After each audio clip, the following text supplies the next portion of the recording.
Mr. Kenneth Okonkwo, Yeah. thank you very much for allowing me to have this conversation with you. Thank you, and you're welcome. Now, this is obviously your abode. Since the campaign, you were in the campaign train for a couple of weeks and you went around Nigeria. Having done that and where we are today, what is your perception about Nigeria from the view of that campaign trail? Nigeria is a beautiful country. Nigeria does not have problem of ethnicity or religion. Nigeria is a very welcoming country. Nigeria is hospitable. We went to the north, we went to the east, we went to the south, we went to the west. And everywhere my principal landed, he was welcomed by the people, by the rulers, by everybody. All these are fault lines. They are simply the manipulation of the elites to divide the people so that their dishonest and incompetent leadership will be difficult to uproot. Because when you operate on divide and rule, the people will find it difficult to ever unionize and organize to remove them. So I discovered a lot of positive vibes moving around Nigeria. The next thing I discovered is that every Nigerian wants solution to Nigerian problem. Muslims, Christians, North, South, they go to the same market. They face the same problems. Why is it that when it comes to the issue of leadership, they now want to make a difference between us? The price of bread affects the Muslims, affects the Christians, affects everybody. Look at in Nigeria today, the affliction that APC has inflicted on us. For the first time in my life, people are using their own currency to buy their own currency. After desecrating Naira relative to the dollars and the pounds, APC government went ahead to desecrate Naira relative to Naira. They said they want to redesign Naira. And look at what happened. Their own policy. It is still their party that went to court after the people have suffered and was accepting it as a good policy if it will cure corruption. It was still APC that went to court to sabotage it and destroy it. Why? To give them the opportunity to manipulate the election in such a crazy and untoward manner. And that was exactly what they did. You can see the chaos. Now, that chaosity affected everybody. Fuel scarcity. Go to the line.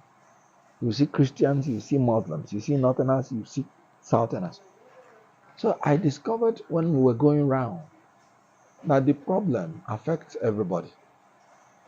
I discovered that Nigerians want a genuine salvation from these problems because nobody enjoys suffering. I now discovered that they were genuinely looking for a new set of leaders and leadership. And that was why they welcomed us. And they proved it. When the election came, they voted for us massively. North, south, east, west.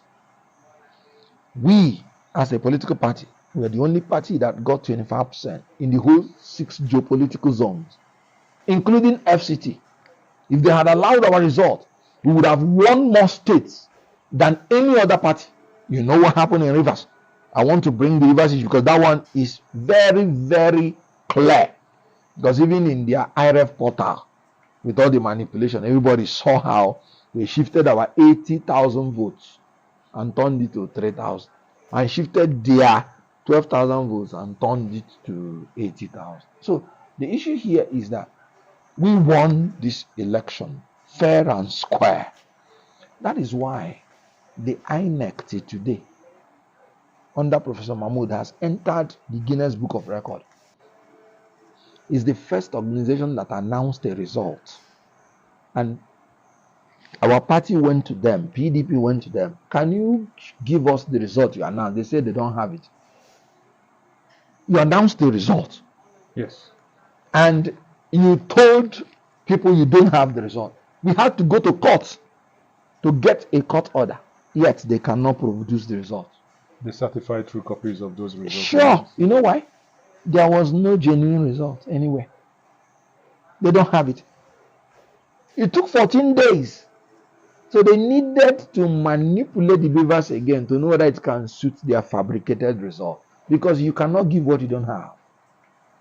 So announcing the result presupposes you have the result. The law is very clear in section 62, 2 and 3, that before you collate and announce, you would have a national electronic register of election results, whereby as the result is coming polling unit by polling unit, it is going in there automatically. So you would have it by your side before you collate and announce. Because the law says when they give you any collated result, you must subject, you must verify, you must confirm the correctness and consistency of that result given to you with the one that is in the electronic register. Must. And I'm talking about section 64, subsection 4 and 5. Before you collate and announce, you must subject it. They didn't have it. They pointed out to Mahmoud, sir, you're supposed to have this. As a matter of fact, you're supposed to be displaying it for everybody to be seeing, to be comparing. He said no, he would go on. And after that, he will review. He said he will go on. If you don't like it, go to court. Isn't that the reason why the judge... Just to conclude, he never reviewed. Because when he was saying he will review, he didn't have intention to review. He just wanted to bulldoze, to announce, and then run away. And that's what he did. He announced and ran away. He had to go to court to get an order to vary the judgment of a court, the ruling of a court, that you give us the result you say you have announced. He had to go to court to vary the order, for court to give him the power to tamper with the beavers. So the beavers was tampered before he could tell you he has given you the CTC. So you will know the result that he's giving you after the beavers has been tampered. But the question is, for 14 days, he was not able to give us result. But when he got the varying order to tamper with the visas, 3 days, they have finished reconfiguring. So what you don't have, you can do within 3 days. What you claim you have for 14 days, you cannot produce it. You know, when we talk about the reconfiguration of beavers, one of the questions I would want to ask is, do you think it makes any sense that INEC started a process, knew that there's going to be 2 weeks in between, and they failed to build in the period of reconfiguration, bearing in mind that obviously you need to have these documents and data stored somewhere before you even talk about that reconfiguration? Did Labour Party need to go to court before you even get to that point? They don't even need to build a second. Because I had just told you that the law is that before you even collate and announce, you already have the result. As a matter of fact, the law is that the CTC would have already been ready before you even announce.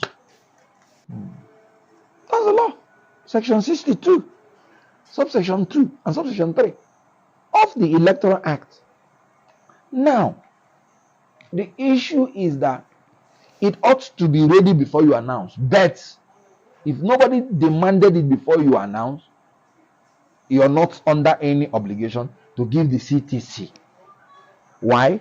The IREF portal is there for everybody to view the result even before you announce it. This was not done. So there was no need to build any day for reconfiguration.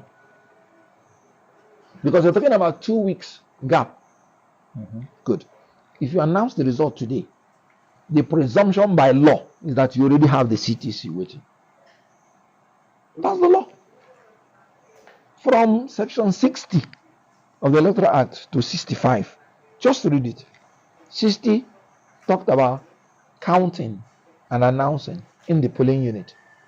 It talked about sending the result from the polling unit to the beavers, INEC, IREV portal, and the back end or wherever of the server where they transmit the result. That's 60. Then 62 is saying you maintain national electronic register of election results. Then 64 is telling you don't collate, don't announce, except these things are there so that you compare. And he said when you compare and there is a discrepancy, it is the one that is electronically generated you will use. Now in this case, there was no electronically generated by the side of Professor Mahmoud. So what he used was illegal. And you know what the law said? He said it's criminal. Whoever does not obey this law.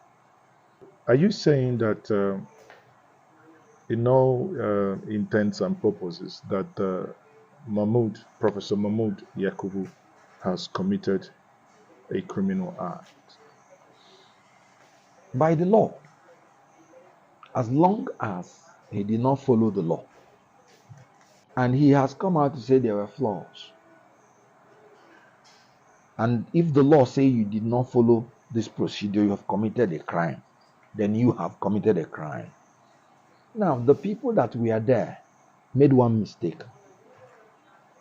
You don't allow any Nigerian citizen to be committing crime in front of you. What you do is to arrest the person and hand the person over to the police.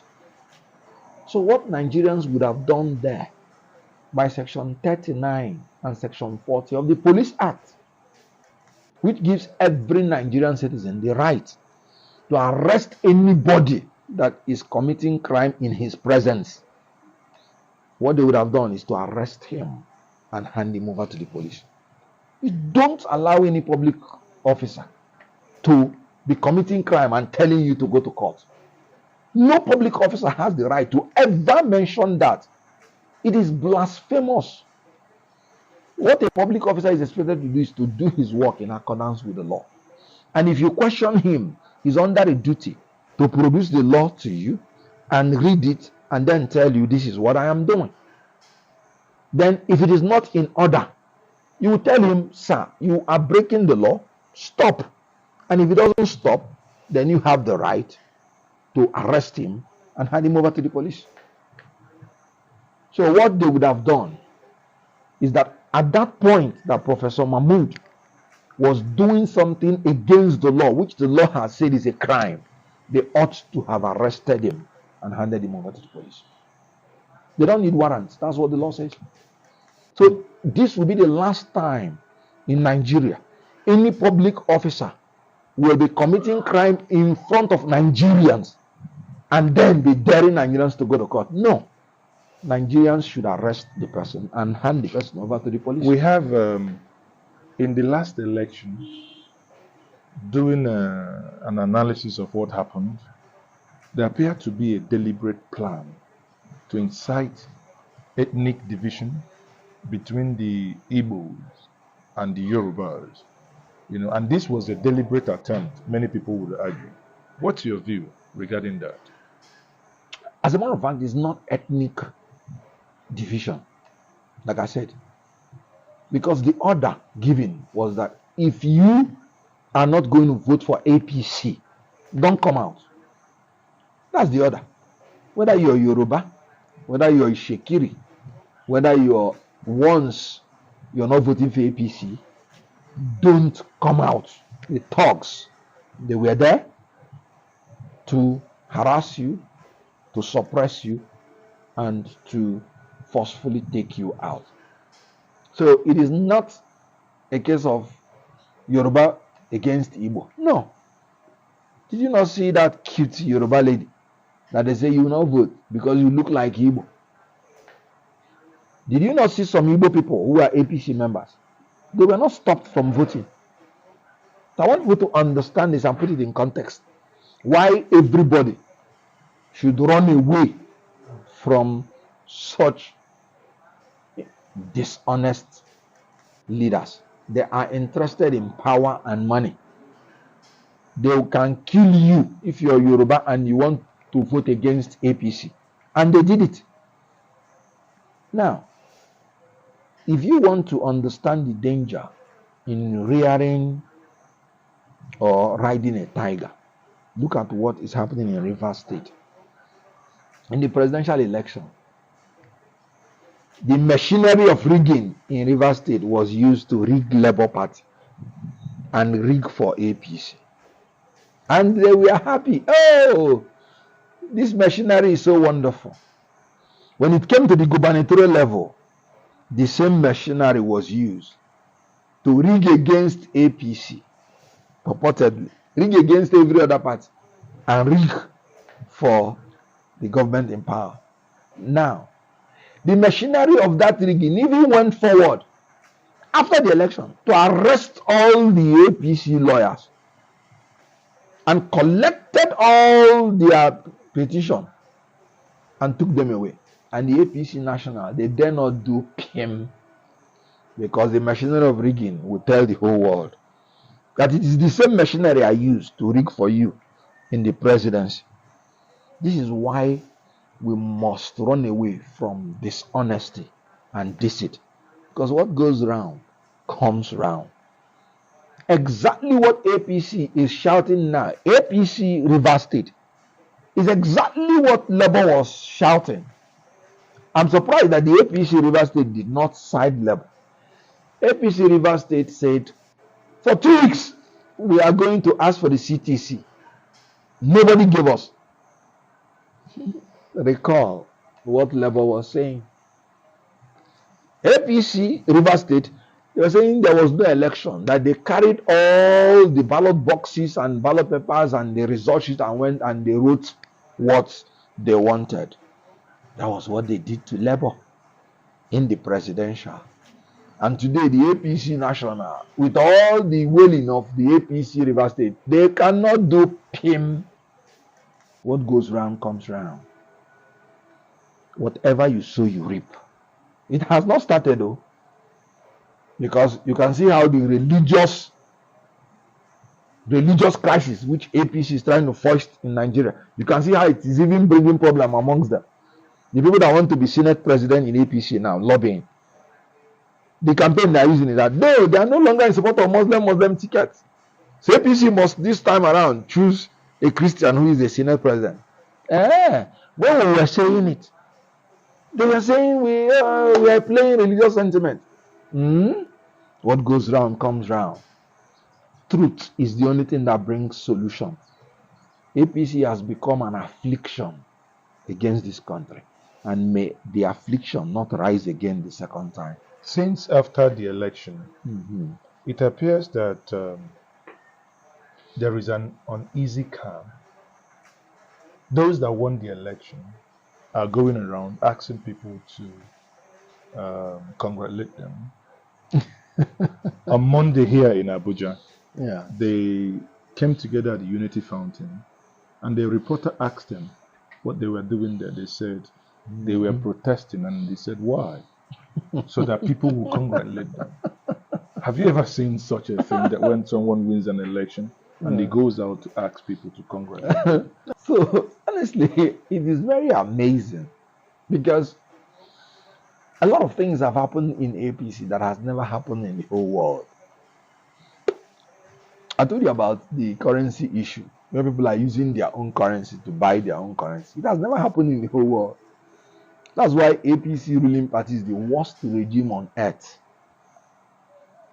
I have not seen anywhere in any country where they spent close to 400 billion naira to conduct an election, and they bypassed the reasons why they spent such an amount and did not use it. What cost that 400 and something billion naira is the beavers and the electronic system that were purchased for the election.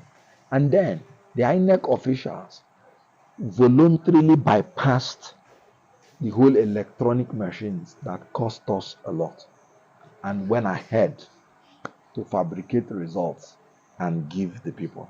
Did you not see, specifically in Lagos, where the INEC officials were telling people that they were instructed that they should not transmit the result from the polling unit?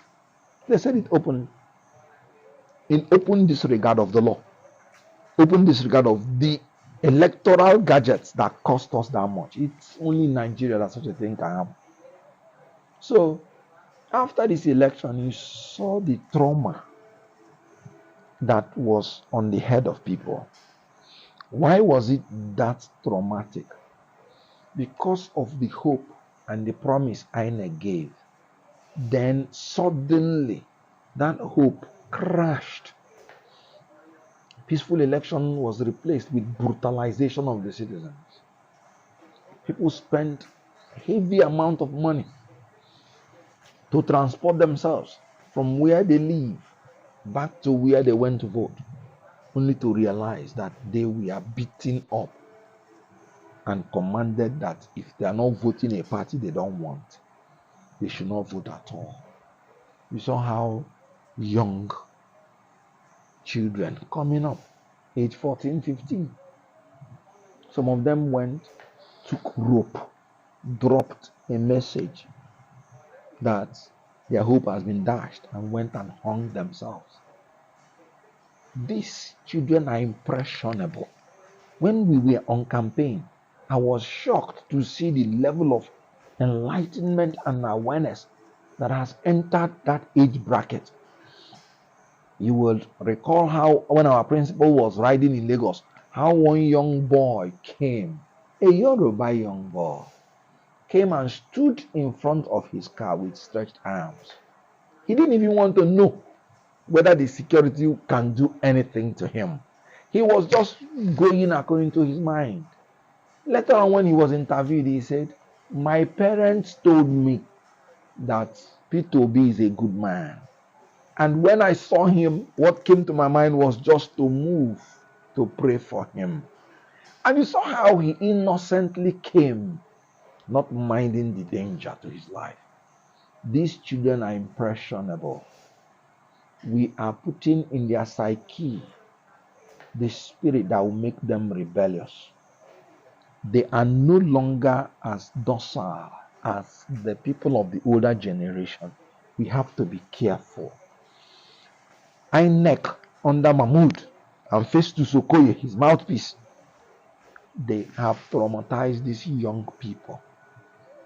You saw how when people, women go naked protesting, these are signs of trauma, mental trauma that this INEC has pushed Nigeria to. I have not seen such level of mental trauma in my life. When we started seeing the results, we just had to rely on our faith, rely on our maturity to begin to think about how best to manage the situation. And it was traumatic on everybody. Can't you see that it was as if it was a burial ground? Nobody rejoiced in Nigeria. There were only two states where people rejoiced. That was Abia and Kanu. As a matter of fact, because of the level of rejoicing that erupted in Kanu, the governor that was defeated issued an order that there should be a curfew. Can you imagine? Just to stop people from rejoicing. Yet, it did not stop people from rejoicing. I wonder what kind of order is that. But that is APC. Issuing an order that people should not rejoice over their victory. So it was like a large burial ground where hopes were dashed and buried. But you know what? I have hope because man has spirit. The spirit of those young men that fought for this change. Nigerians unanimously rejected APC. This is the first time that somebody will be declared winner in Nigeria, and he did not win more states than others. As a matter of fact, others won more states than him. because a lot of results we are swapped. That's why we are in court. This is the first time somebody was declared president in Nigeria and he did not win 25% in the FCT. The first time. So they did not win. No. How can a party traumatize Nigeria to that level and still come out to say they won? No, they did not win. They lost. They should accept it. So when they lost and they did all their shenanigans, their manipulations, it ended up in mental trauma to the Nigerian people. I am pleading to the Nigerian people, please, there is God eventually. Do not allow this affliction called APC to give you mental trauma. Don't go to commit suicide. Please, let us continue praying. Our God will answer us, I believe.